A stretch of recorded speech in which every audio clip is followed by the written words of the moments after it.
you please. Thank you. Please excuse Councilwoman Santana. All right. Thank you so much. All right, we're going to start with ordinance number 499-2025 by Councilmember Spencer, Harrison, and Griffin by departmental request. Actually, you know what? This is Metro Parks. You don't want to be in here, right? 499 or 496? I'm doing, which one did I say? I'm doing 499 now. Okay, that's fine. But I'm gonna need one more by the time we get to 496 because you're recusing yourself. Can you try to find me one more person to come down? If you can, thank you. I know Councilman McCormick is on his way. Yeah. Right. All right. Or, yes. Okay. And I know Santana's out. Councilman McCormick, text, can you reach out to him? Or somebody's in the building. We'll just appoint whoever's out here. All right. Only because the councilwoman has recused herself. Want to make sure that everything is good for her. Okay? Okay. All right, my apologies. Ordinance number 499-2025 by Councilmember Spencer, Harrison, and Griffin by departmental request, an emergency ordinance authorizing Director of Economic Development to enter into a tax increment financing agreement with Shoreway Tower LLC and or its designee to assist with the financing of Shoreway Tower project to be located at 1200 West 76th Street, to provide payments to the Cleveland Metropolitan School District, and to declare certain improvements to real property to be a public purpose. All right, good morning. Good morning. Thank you, Chairman Harrison, members of the committee. Tom McNair, Director of Economic Development for the City of Cleveland, joined here today by Afoma Ezekwe from our staff who has been working on this, as well as Adam Comer from J-Rock Development, who has been helping to move this project forward. We are here today to talk about the Shoreway Tower, exciting new project in the Detroit Shoreway neighborhood. I'm going to hand it over to Mr. Comer to tell us a little bit about the development itself. And then I'll come back around and we'll talk about how we're incentivizing this project to help it move forward, as well as some of the community benefits that I think are very unique related to this project. Thank you very much. Got it. Before you start, did we do the chain of title already? Yes, sir. When did we do that? End of last year? Yeah, December, late last year. Did we? Yeah. Okay. All right. Thank you. Go ahead. Good morning to the committee. Thank you for having me this morning. Just to give a quick, brief summary of the project. There's the existing Shoreway building, which we converted from a kind of old warehouse industrial building into 45 residences back in 2014 using historic tax credits. It's been a great project for the community, and we've had a lot of longstanding residents that have been there actually since the onset. So been a really great project for the neighborhood. The Shoreway Tower project is, for all intents and purposes, an addition to the project, which will be 13 stories, and will add another 110 units, and will also include some updates and refurbishing to the existing building.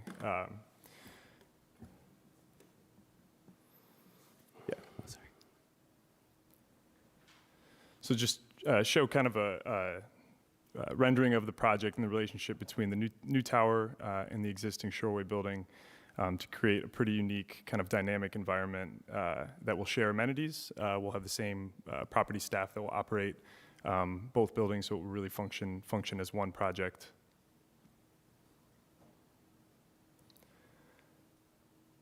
Again, the project in total will be 161 units when complete. There'll be roughly 4,000 square feet of retail space as well. That will be a reworking of the existing Good Company restaurant space, if you're familiar. We will offer studios, 1 beds, 2 beds, and 3 bed apartment units with up to 5% of those at or below 100% AMI. We'll be over 1-to-1 parking at 169 indoor structured parking spaces. Offer a public art gallery as well that will be open to the public. And all in all, this is a roughly $92 million investment in the community. Thank you, Adam. And for what it's worth, Chairman Harrison, it was December 2nd, 2024, we passed the chain of title for this. The primary way that we are supporting this investment is through a back-end TIF on the project, right? So, again, but for this $92 million of investment, you see the city will kind of guess $712,000 in additional income taxes over the 30-year life of the TIF. There is, of course, residential abatement on the front end of this, which captures a lot of taxes, but the estimated net value of the SCIF, of the non-schools portion to this, is $1.7 million over the term of the school. So again, but for this $92 million investment, this Cleveland Metropolitan School District would not be receiving those revenues that come in. So this ends up being a net increase between what goes to the schools and the additional income taxes to the city of Cleveland over the course of that 30 years of $1.14 million, which is scary. This is also, I think, central to this project. Through Councilwoman Spencer, we have led a lot of community conversation around this, and I think come up with a very unique community benefits agreement that we're kind of excited as kind of a different way that we can support things that happen here. So yes, this project will absolutely have mentor proteges, apprenticeships, all those sorts of things that I'm sure Mr. Comer can answer questions on how they're handling that. What is kind of central to this particular community benefits agreement is the developer is making a $500,000 cash contribution to Battery Park Boulevard extension. So this was really important to the community as we talked about it. And I've got, let's see, I can kind of show you a graphic that right here. Oop, wrong one. Right, so Battery Park Boulevard was built in with the initial Battery Park development that went in. It kind of helped that east-west connection through the neighborhood. A number of years ago, that was extended eastward from 73rd to 70th Street. So right now, you cannot actually access 78th, goes all the way up to Detroit Avenue. So people kind of cut through there. It's a weird parking lot right now, not very helpful. But the idea is to actually extend Battery Park Boulevard through 76th Street over to 78th Street. Again, this is a real $500,000 cash contribution that goes towards both the design in coordination with the City of Cleveland, and then the remaining contributions would go towards the construction of this. And then we built in a lot of kind of safeties within the community benefits agreement. So we've given ourselves in the city, obviously, as we apply for additional funding, this will be kind of the local match contribution to make this a reality. If for some reason, through best efforts of all parties, we are unable to move forward with that roadway construction project. And again, the residents of this was a critical amenity that they wanted to see happen. If for some reason that just can't, the remaining dollars of this can actually be repurposed for a different, the dollars will come to the City of Cleveland and can be repurposed for a different type of community development in this area, which I think was really important to Councilwoman Spencer, as well as everyone else here. So, and then they are making additional physical improvements as you look at the flower beds, that existing pedestrian ramp that goes down to Edgewater Park, right, kind of beautifying that. And again, there's 5+ new jobs. So a little bit different of a community benefit. These are real dollar investments in infrastructure in the surrounding area that the community was asking for. So with that, I don't know, Mr. Comer, if you want to talk about some of the apprenticeships, mentors, any of that you're working on. Yeah, I think I can just mention that much of that's underway. I know that the Office of Equal Opportunity is also putting on, for lack of better word, a job fair of sorts that connects general contractors with potential apprentices, and we plan to attend that with our general contractor as well as meeting all the additional community benefits requirements that come from the CBA, the MB, FB, CSB percentages, and anything else that's outlined in there. So all of that work is underway. The additional community benefit, I'll just mention, the Battery Park Boulevard extension is exciting. I think should be celebrated. It really came out of community meetings and feedback from the residents that live nearby that were concerned with, had some safety concerns of the existing cut through and just the lack of connectivity over to West 78th. So it's excited to see that as kind of a unique benefit and part of the CBA. Thank you. Anything else, Director? No, sir. Thank you. Just a quick question for me. So this extension, I know you're saying that this is one of your community benefits, this green pathway. But looking at where your project is located, is this, I mean, it seems like that, of course you would be okay with that because that benefits your folks from your building to access that walkway, correct? Correct. I think it's certainly a benefit, and also given the additional units there, there's just a benefit from a traffic standpoint as well. But again, this came from, it's currently kind of a, not necessarily dilapidated, but it's not in the best shape, a cut through that's been used unsafely. So yes, it is nice to have as additional connectivity to get our future residents to the new building. But it will also serve the intent is that it's a public space and can serve as kind of a public location, not just a cut through, but increased pedestrian access from West 78th Street Studios to the south and to the pedestrian tunnel down to Edgewater Beach as well. Thank you. I mean, and I'm good if that's what the residents wanted to see, but, you know, when I think of community benefit, you know, what's a benefit just for the neighbor, the residents and the neighbors, not something that's going to ultimately benefit, you know, your project as well. You know, something that you can look to that says, well, I'm going to do this because it has no direct benefit for a project, has no anything but just to truly support the residents. But if they believe that that is the case, then got it. So I think I know where this cut through is from the Battery Park Boulevard. And the Mentor protege aspect, how many folks are you, does the agreement define how many folks are, going back, okay, here it is. It doesn't define how many mentor protege relationships that will be created through this CBA? Is it 1, 2, is it? It is, Mr. Chairman, is 2 apprenticeships, 2 internships. 2 apprenticeships and 2 internships, Yeah. okay. All right. And the apprenticeships, are they coming from the CMSD, or can the residents recommend individuals for these apprenticeships? They're Cleveland resident apprentices. Okay, And this CBA was signed off on by Director Mitchell, okay. like, so it is executed. All And Councilwoman Spencer was intimately involved as we went through that process. All right, just going back to the project details, it says up to 5% of the units with rent or at or below 100% AMI. That could mean 0. I'm shocked that got through here. Up to 5%? Can you speak to that? Yeah, I mean, it's a market rate project. We intend for, so we do have some studio units that our intent and our goal would be, as we finalize the unit mix and the rents for the project, that we incorporate up to 5%. Our intent is that it be more than 0%. So we're happy to commit to that as well. But our hope is that there's a portion that are at or below that 100% AMI level. Gotcha. I mean, I'm only asking also because, you know, I've had the opportunity to serve with my colleague for a number of years now, and I hear a lot about, you know, need for affordability, other types of housing, workforce, senior housing, and to see up to 5%, you know, shocked me at or below 100%. And you how many units? 161 units? When complete, 161 units total, correct.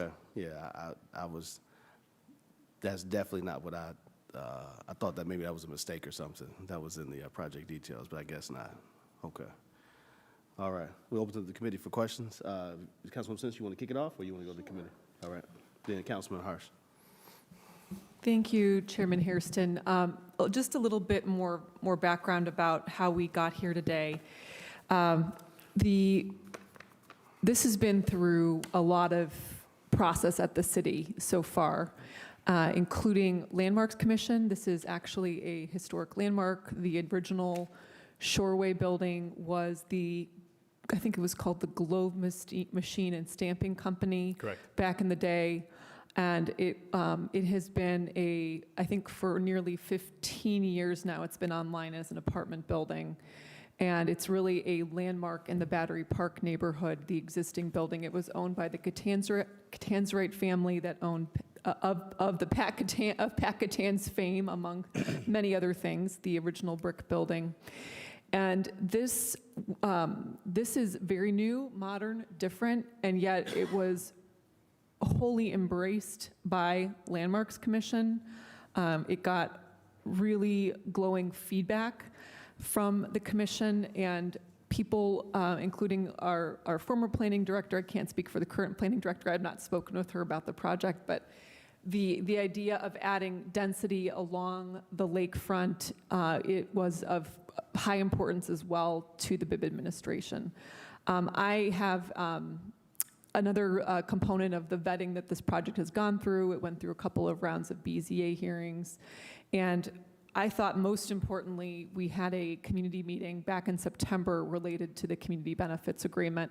I think this is still one of the first handful of projects that is governed by our new community benefits ordinance. So this is still getting our sea legs under us in terms of what does this community benefits ordinance really mean in terms of implementation.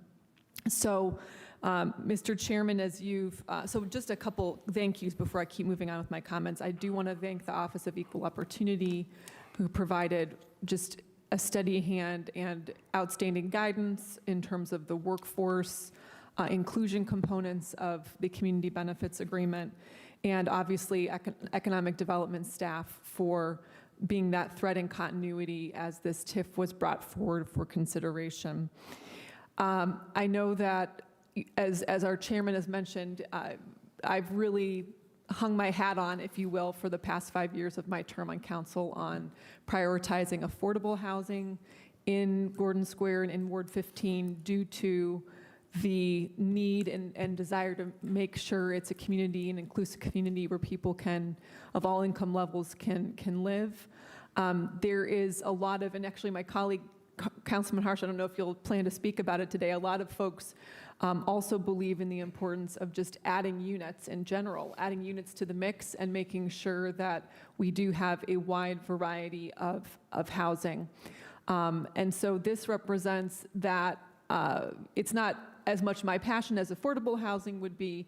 However, this represents that goal of adding density, ensuring there is a broad mix of unit types. This is a still quite an industrial part of the ward. It's right adjacent to an active rail line. There are still active industrial businesses nearby. So this is still very much a part of the ward that is in transformation. And I appreciated our chairman's questions about the street connector, so I wanted to speak to that for just a moment. If we can go back to that slide, I think it's the very, very last one that shows this connector. It is deceptively simple to look at that little green squiggle and think, okay, so what? What's the big deal? One thing we haven't mentioned yet is that 78th Street is home. If any of you have not gone to 78th Street Studios, I can't recommend it highly enough. I just took my 17-year-old niece there for the first time last Friday for Third Friday, and it is such a gem for all of Cleveland. It is a true, it is just such a unique asset and amenity and place for home for artists in our city, and it's one of those interesting places that bridges the gap between it. Although there are gentrifying parts of Ward 15, 78th Street Studios really embodies access to the arts for all. It is completely free. Anyone can walk in on a Third Friday and experience the arts. So what that green squiggle represents is actually there has been no way to really connect 78th Street Studios with the rest of the Battery Park neighborhood, this northern part of Gordon Square, and ultimately the lakefront. We have been, under former Councilman Zone, sort of battling to reconnect this community to the lake for almost 20 years now, including the West Shoreway conversion, the West 73rd Street underpass, which is a northernmost part of this map here. This neighborhood was cut off from the lake for nearly a century, and so these infrastructure additions represent sort of that knitting back together of the neighborhood to different parts that have been disconnected from each other, knitting them back together and ultimately connecting reconnecting the community to the lakefront. So the last thing I'll say about the green connector is that it's currently private land. It is a very strange. People assume it's a public access, and they've just used it as a cut through. There have been because it's not an actual right-of-way at the moment, there's been some pretty dangerous behaviors where people sort of zoom through, assuming that they can use it. So the idea would be for it to be both a vehicle and pedestrian street, an actual dedicated City of Cleveland right-of-way. The developer is making a $500,000 contribution towards that right-of-way. The reason we added the disclaimer, if you will, in the CBA, given rising construction costs, given kind of uncertainty with just, 5 years from now, what will it cost to build a road? I don't think anyone can predict. I would be encouraging whomever my successor on council is to continue to advocate with just coincidentally, our capital projects director's here, in case he's overhearing me, to advocate with our capital projects director to set aside city funds to accompany the private funds to build this connector. It will do a tremendous amount to improve the community, improve the neighborhood, both visitors and residents of all kinds. All people are welcome at 78th Street Studios, in Battery Park, in Gordon Square. There are many businesses in Battery Park. So this improvement is not meant to be exclusively for any one subset of a population. This is truly for everyone to come and enjoy our city neighborhoods, our lakefront, our arts amenities, our small businesses. So I view this connector as an economic development catalyst to support businesses and the other aspects I mentioned. So I do hope we will be able to get this connector done. In a very worst case scenario, that developer contribution can be renegotiated with the future council member in order to deploy benefits in that same level of investment, just redeploy them differently within the community under a kind of a new sub-negotiation. So overall, I thought this was a creative process, and I hope my comments have provided additional context for my colleagues. Thank you. Thank you, Councilwoman. Councilman Harsh. Thank you, Mr. Chair. And yes, I agree with Councilwoman Spencer. There is such an acute shortage in housing in Northeast Ohio and in Cleveland that we absolutely have to add units to our mix. And the easiest way to ensure affordability for everyone as we move forward down the line is to put more housing units online. So in that respect, all new housing contributes to the need for affordable housing, or creates more affordable housing. I do have a couple of questions, though, through the chair. This Battery Park Boulevard extension, when this is, so your company is going to build this essentially public street, is this green part that you will be putting, or is this a walk trail, or is this a street for cars? Yeah, through the chair to the councilman. The intent is that, yes, we'll build, the intent is for it to be both for pedestrians and vehicular traffic as well. Okay. It is private land. We're currently kind of figuring out what the best structure for whether it remains private, us handling the maintenance, and we put a public right-of-way easement over top of it, or if it truly is a dedicated public street. That's what we're working through. And that was what my question was going to be, because I remember through the chair to the director, we had an issue up at Euclid Beach Park, I think. They built a rather large apartment building back there. And the company that built the apartment building put in a public access street, clearly for their tenants to be able to get back there. But the city never owned it, and it came up a couple of years ago. Right. Everybody's nodding their heads, because it became an issue when we had to fix something, but we didn't own it, so we couldn't fix it. And I'm just wondering through the chair, how are we feeling about this, and what's the expectation, or what is the thought process on how to deal with this once it's constructed? Through the chair to Councilman Harsh, this was actually something we talked about quite a bit during the process, and yes, this could end up being dedicated city right-of-way. It doesn't have to be.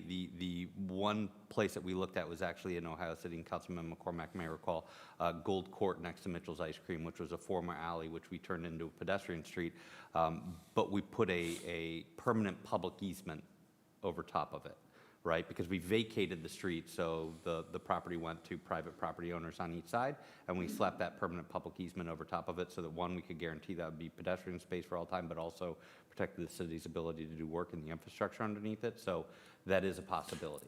But through the chair, this would be for vehicular traffic. So Correct. if there's a pothole on this, who patches the pothole? Correct. And all that is to be worked out in the final stages of this, right? But again, okay. it could be a public right-of-way, or it could be privately built with a maintenance agreement with these folks with a permanent public easement slapped on top of it. It seems, just off the top of my head, that them putting in a public street and then just transferring it to the city would be a good community benefit. I mean, just build a public street for us and, you know, serves your needs and Through the takes care of chair, something for yes, us. that would be great. This will undoubtedly cost more than $500,000, right? And so we all know that, right? And again, there are mechanisms of which we can apply for funds. Again, this is more in capital projects, but like, this could be kind of a, you know, the local contribution to it, but we still have to, you know, come on in an agreed upon design of which we can use dollars within this to kind of get to that point, and then, you know, figure out exactly how we're going to pay for it. Okay.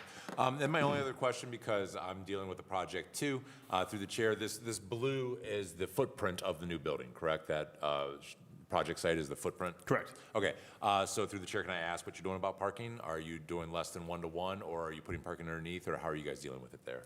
Yeah, through the chair to the councilman. We will be, so it's a 13-story building. The first, it's 10 floors of residential over top 3 floors of parking. So we'll be over 1-to-1 parking with 169 indoor structured parking stalls.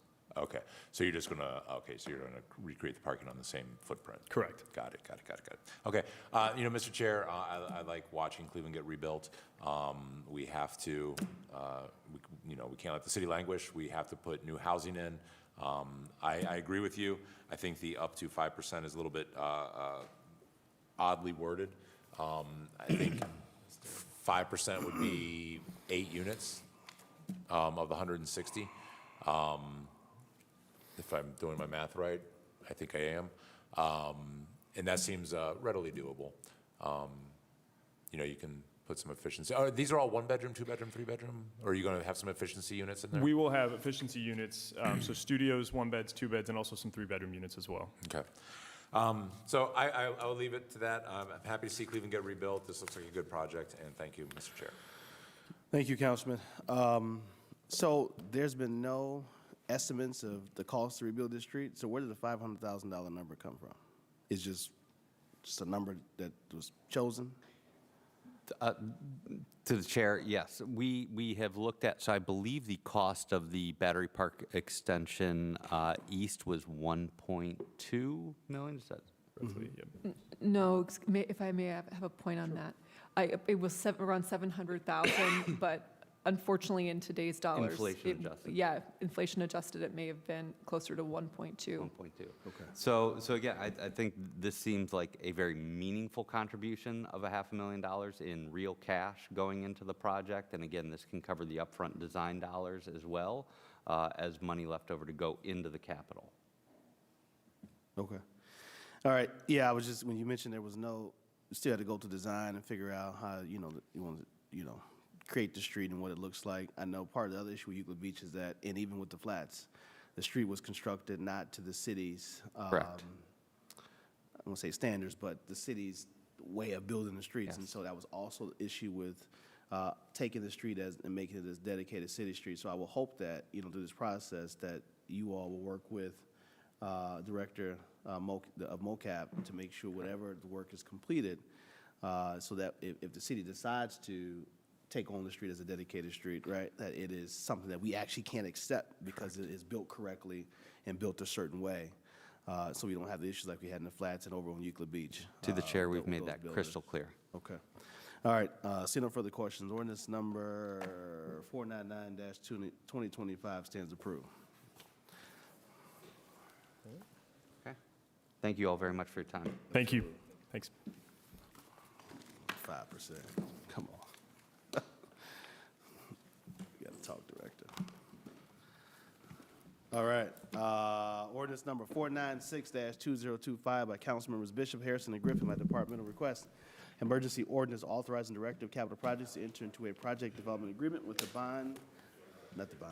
Board of Park Commissioners of the Cleveland Metropolitan Park District regarding the design, construction, and use of 4 trail projects located within the city of Cleveland, to grant consent to Metro Parks to construct the improvements, to apply for and accept any gifts or grants for any public or private entity, authorizing any relative agreements, authorizing the Commissioner of Purchase and Supplies to acquire and accept real property and easements, and causing payment of the city's share to Metro Parks. This has been also heard in municipal services and properties for those who may be sit on municipal services and properties.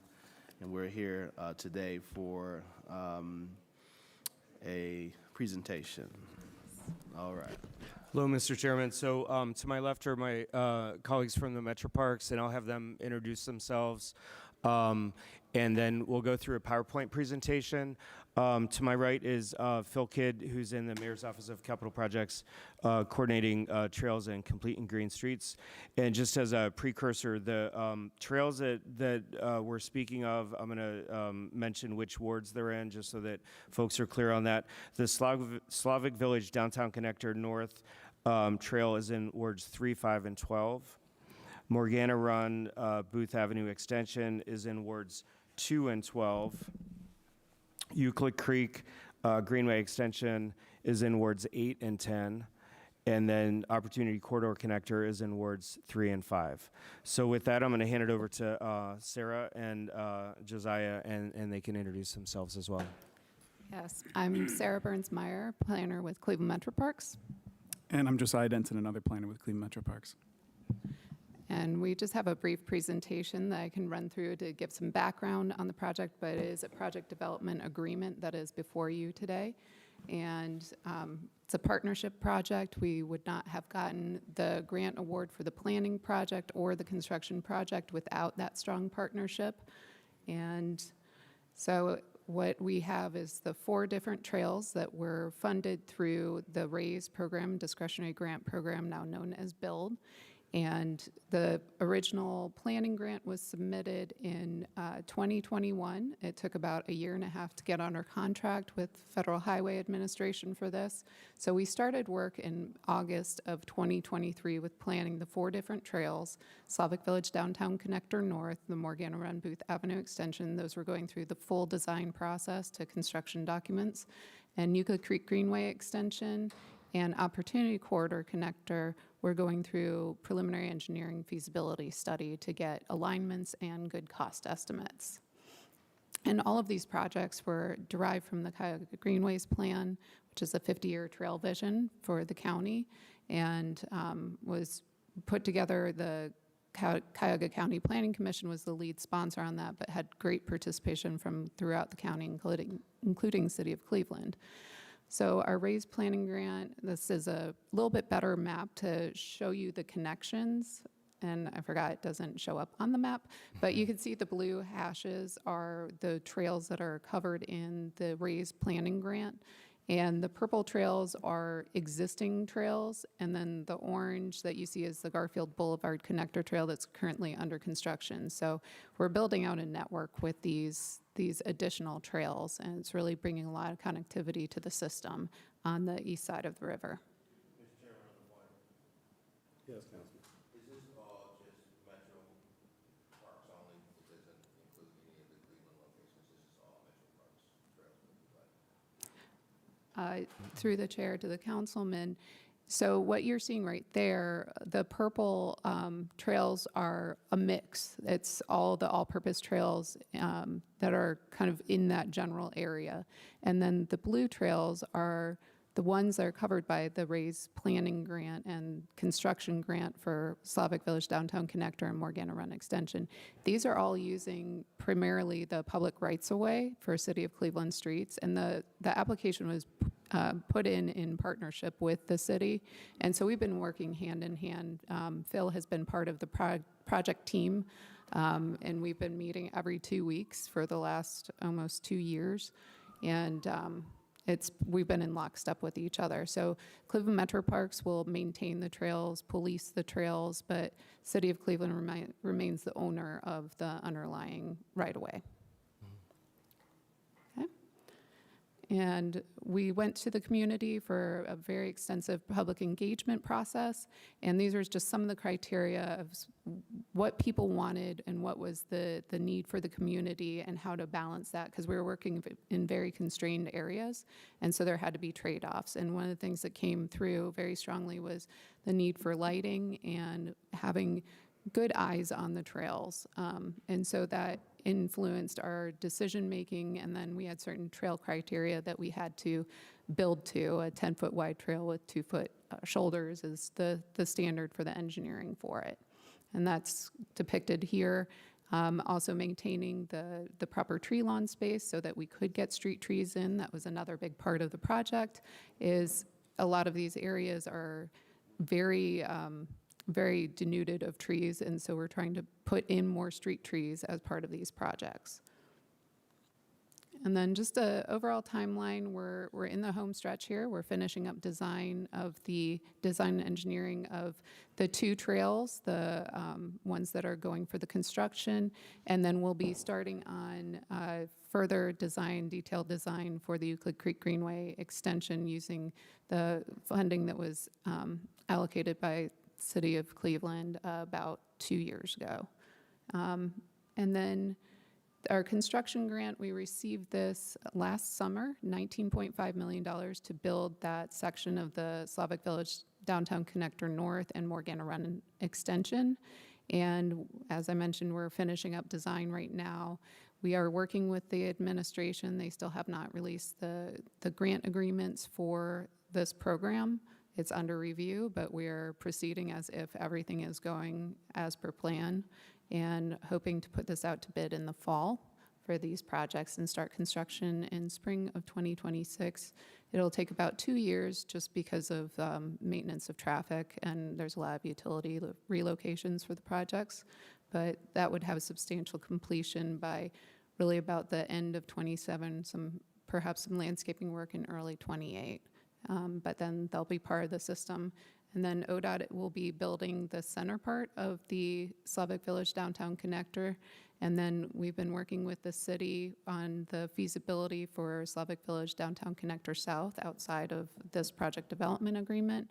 And then the city will be completing the design and construction for that segment beginning next year. And just a quick map so you can see the area a little bit better. Slavic Village Downtown Connector North.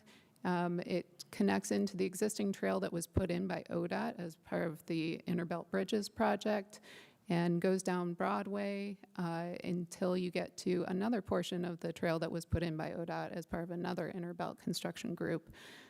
So really making those connections through. It runs by the Orange Post Office and gets you close to East 22nd Street and all the work that's being done there. And just a look at the existing condition on Broadway over by 30th Street. And then we're just utilizing the existing right-of-way space to be able to put in that shared use path and improve the safety conditions on the roadway there too. The center turn lane is generally a safer option. And then Morgana Run, Booth Avenue Extension, we're continuing the Morgana Run Trail. That's 2.1 miles that the city put in. And then we're routing through the neighborhood to connect to a small piece of trail that the city put in at Broadway near Miles, and then connecting into Mill Creek Falls area of Garfield Park Reservation. And then we have a trail that connects you to the main bulk of the Garfield Park Reservation to the southeast. And then it really does complete some of those major network pieces. And just a look at Morgana, this is a look at Booth Avenue, where it is one-way traffic right now. Taking that down and actually closing it to vehicular traffic in one segment of it to give more of a greenway feel. And that was something that came through in the public feedback of wanting, wherever it could be, more of a greenway and green space. And so we're accommodating that in the project. And then the follow-on projects, as I mentioned, completing the design on Euclid Creek Greenway. That'll be happening over the course of the next year. And then we will begin construction next year on the third piece of the Euclid Creek Greenway, what you see in fuchsia there. We don't have construction funding yet for the blue or cyan color up there, but we will be pursuing that as well. And then Opportunity Corridor Connector. This one involves Norfolk Southern Railway. We have engineering, a thumbs up from the engineering side of Norfolk Southern. We are coordinating with the real estate side of Norfolk Southern, but it does involve their property, so that project has always had a longer development period associated with it. And we do not have any construction funding for that yet, so that'll be a longer process. And as I mentioned, the other phases that are being completed for Suffolk Village Downtown Connector, and then Garfield Boulevard down there in the orange. So you can see everything will be all connected in. And that is it.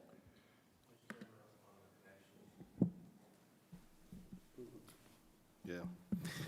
All right, thank you for the presentation, and we will go to the committee for questions. Councilman Jones. Thank you, Mr. Chairman. I was looking at this, so some of this is still in the planning phases, some of the blue, so you still have to seek funding on that. Do you have like I guess the question would be, like, our neighborhood, Ward 1, do we have any ways and means that we can connect in and participate in such a opportunity as the rest of the city? Do you have you thought about that? Has that been pondered and thought about? I know we have the closest to your connectors in Garfield Parks, and then we have Carouge Park. Is there somehow we can connect from that location? Because it's quite an attraction, and a lot of people go there a lot, constantly. Through the chair to the councilman, we are pursuing many other projects. The Cuyahoga Greenways plan is really a good roadmap for us, and it lists out things that are critical gaps and major regional connectors, and that's how we've been kind of biting off work as an agency. We actually adopted that plan as part of our system-wide plan, and there is a critical gap connection that is from Carouge Park using the small piece of trail that's already just north of the highway there, and making a connection into Garfield. Currently, the the ODOT is doing a replacement bridge project, the White House Bridge, Broadway over the railroad tracks there, and we're building in, as part of that, a connection into Garfield Park Reservation. So that's going to be eyed as another piece. How do you get that other section of Broadway? There's constrained right-of-way there, too. How do you make that connection so you can get all the way over to Carouge? So that's one area that we've been looking at, is in our planning. We have other projects kind of throughout, and then I'd like to actually kick it over to Phil, because the Cleveland Moves project, it creates some of those opportunities to get into these larger kind of trunk trails. And so there's Mr. Chairman, just for clarification, so there's a bigger schematic here than what we're seeing right now in terms of potential for connecting Carouge Park and somehow to the Garfield Park. And then, but right now, this project that we're looking at that's in front of us, you've been able to secure federal grants up to $19 million. So what I will say is that, thank you for doing such a great work. It's always good to get money from the federal government to improve the lives of citizens here in the city of Cleveland. So I just want to thank you for that. But I'm just trying to get a figure how we can connect Ward 1 in so that our citizens can also partake in and share the opportunity. Sure, yeah, I'll just offer a couple comments here. This is a map of the Cuyahoga Greenways, the larger network. I'll email this to you, Councilman. The Cleveland Moves Plan, too, shows different connections. So, one of the critical pieces would be the Lee Road project. We want to protect the lanes on Harvard. So the in-road connections connect to the trail connections as well, building out the larger network. On East 173rd, I think we want to do the neighborhood Greenway, make the connection through there with Shaker, because they've done their section. We want to continue that down south. And then, there's a lot of work, as you know, going on at Carouge Park with the mountain bike park and all the things there as its own kind of destination itself. So I'll send this information to you so you can kind of see how the pieces are all coming together. Thank you, Mr. Chairman. No further questions. Thank you. Any other questions? All right, seeing no further questions, I do have two amendments here that I need to read. There's no legal objection to this legislation, and as follows. One, section 7, line 3, strike 10, SF 400, and at line 4, strike if issues for this purpose, and any other funds approved by the Director of Finance, and also strike and insert issued for this purpose only. And also we need to strike future, replace with bonds issued in 2025 for this purpose. That's the two amendments we have here. One is from the Law Department, and one is an additional amendment amendment to clean up from our council, special counsel, which makes it clear that this comes out of the 2025 bonds that you had in your presentation. Mr. Chairman, that's fine.